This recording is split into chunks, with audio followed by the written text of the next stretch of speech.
Mon enfant ne mange rien. Cette phrase, on l'entend souvent dans la bouche de parents inquiets pour l'alimentation de leur enfant. Que signifie réellement cette phrase? Peut-on ne rien manger? Que faire quand un enfant refuse de se nourrir?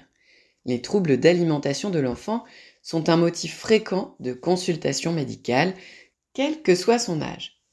Voir son enfant ne pas manger est anxiogène. Cela peut entraîner beaucoup de questions et de culpabilité chez les parents. Si l'un des deux parents ou un aîné de la fratrie a déjà connu des difficultés alimentaires, et les parents ne savent parfois plus que faire. Ils se tournent alors souvent vers le corps médical, c'est une bonne idée. Quand un parent dit que son enfant ne mange rien, qu'est-ce que cela veut dire? Tout d'abord, il est intéressant de s'interroger sur cette phrase. Cesser totalement de s'alimenter est quelque chose de grave qui conduit à l'hospitalisation de l'enfant. C'est heureusement très rare. Pour compenser l'arrêt de l'alimentation par la bouche, les médecins vont avoir d'autres façons de nourrir l'enfant. Le plus souvent, quand on dit « mon enfant ne mange rien », cela peut avoir plusieurs significations. Mon enfant mange beaucoup moins que d'habitude, mon enfant refuse ce que je lui ai préparé, mais peut vouloir autre chose, j'ai constaté que mon enfant mange moins que les autres enfants du même âge, l'entourage, grands-parents, assistantes maternelles, crèche, m'alerte sur les faibles quantités que mange mon bébé, moi je n'ai pas vraiment remarqué. Quand je dis « il ne mange rien », en réalité cela signifie « depuis quelques jours mon enfant mange très peu, c'est arrivé soudainement ». L'arrêt de l'alimentation, ça s'appelle l'anorexie. A, sans, orexie, appétit, désir de nourriture. Attention, on ne parle pas ici d'anorexie mentale, qui est une pathologie psychiatrique, avec une image du corps qui est atteinte, mais de l'arrêt momentané de prise alimentaire. Le plus souvent, cela survient dans un cadre infectieux. L'enfant est malade, il ne veut plus rien avaler. Cela nous arrive à nous aussi. Si nous sommes fiévreux, très enrhumés ou encore pire, si nous avons une gastro-entérite, nous pouvons refuser de manger et même de sauter plusieurs repas. On parle ici de quelque chose de transitoire, mais qui peut parfois paraître interminable. Le mot anorexie est d'ailleurs souvent marqué dans le carnet de santé quand l'enfant ou le bébé est malade et il affole les parents. L'anorexie du bébé ou de l'enfant est donc assez fréquente, passagère et liée souvent à un contexte infectieux ou douloureux. Si le bébé ou l'enfant a une otite, la grippe, la varicelle, un pied-main-bouche, il a mal et n'a parfois pas faim du tout. Dans ce cas, la prise alimentaire diminue rapidement et peut durer plusieurs heures ou plusieurs jours. La plupart du temps, les médecins donnent des conseils aux parents. Il faut proposer à l'enfant ce qui lui fait envie et ce qui passe, même si ce n'est pas très équilibré. Il faut l'hydrater souvent et prendre son mal en patience. Dans certains cas, par exemple, il s'agit d'un très jeune bébé avec des problèmes de santé plus importants. Une hospitalisation peut être proposée afin d'alimenter l'enfant différemment et de le surveiller. Parfois, chez les enfants un peu plus grands, le refus alimentaire brutal peut survenir après un choc, en dehors de toute maladie. Un aliment qu'on a avalé de travers, une souffrance psychologique après un traumatisme, un changement brutal de cadre de vie. Il est nécessaire d'en parler rapidement au médecin traitant ou au pédiatre pour savoir ce qu'il faut faire. Mon enfant refuse souvent ce que je lui ai préparé. Il peut manger autre chose. C'est très fréquent chez les enfants. Quand bébé est jeune, la diversification est parfois difficile.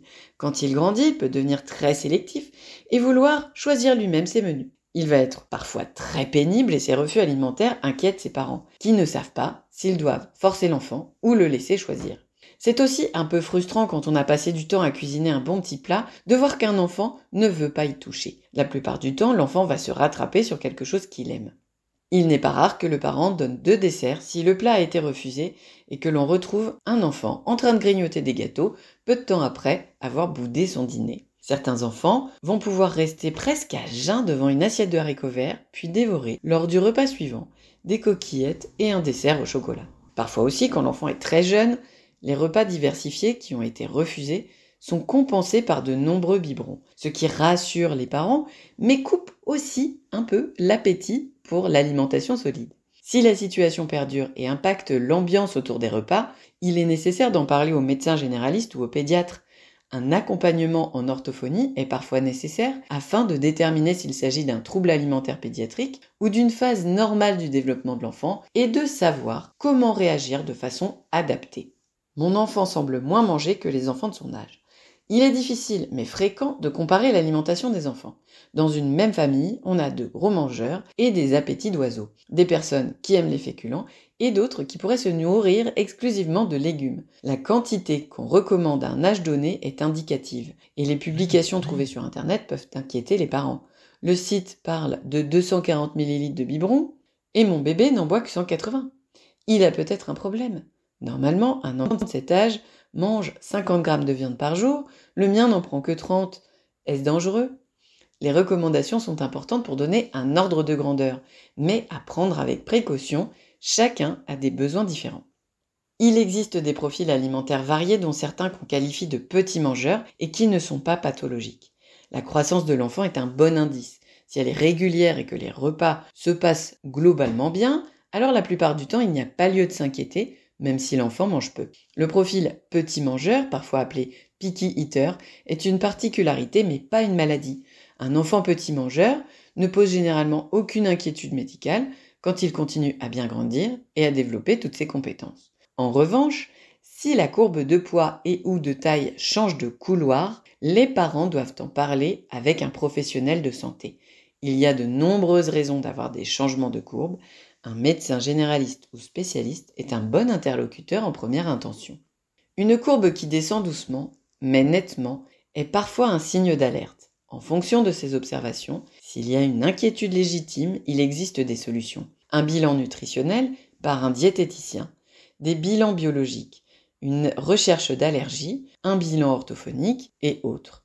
Un enfant qui ne mange rien, c'est heureusement très rare. Un enfant qui cesse réellement et totalement de se nourrir est pris en charge médicalement de façon urgente. Il est donc important devant cette inquiétude parentale de préciser exactement ce que l'on constate quand on dit « mon enfant ne mange rien ». Il mange moins qu'avant, il chipote, il a toujours eu un petit appétit ou bien il sélectionne. Le médecin généraliste ou le pédiatre sont des interlocuteurs de choix face à ces observations et ils pourront orienter vers d'autres professionnels, car il existe des solutions pour accompagner les familles qui peinent à nourrir leur enfant. Un bilan et un suivi orthophonique, par exemple, pourront être proposés afin d'accompagner les familles qui rencontrent des difficultés alimentaires avec leur enfant. Les difficultés peuvent être transitoires, par exemple après un virus, ou plus durables, comme dans les troubles alimentaires pédiatriques. L'orthophoniste est capable de poser un diagnostic et d'offrir une prise en charge adaptée. L'alimentation, c'est un équilibre entre des aliments variés, en quantité suffisante, qui apportent de bonnes choses pour qu'un enfant grandisse régulièrement. Et la plupart du temps, c'est le cas.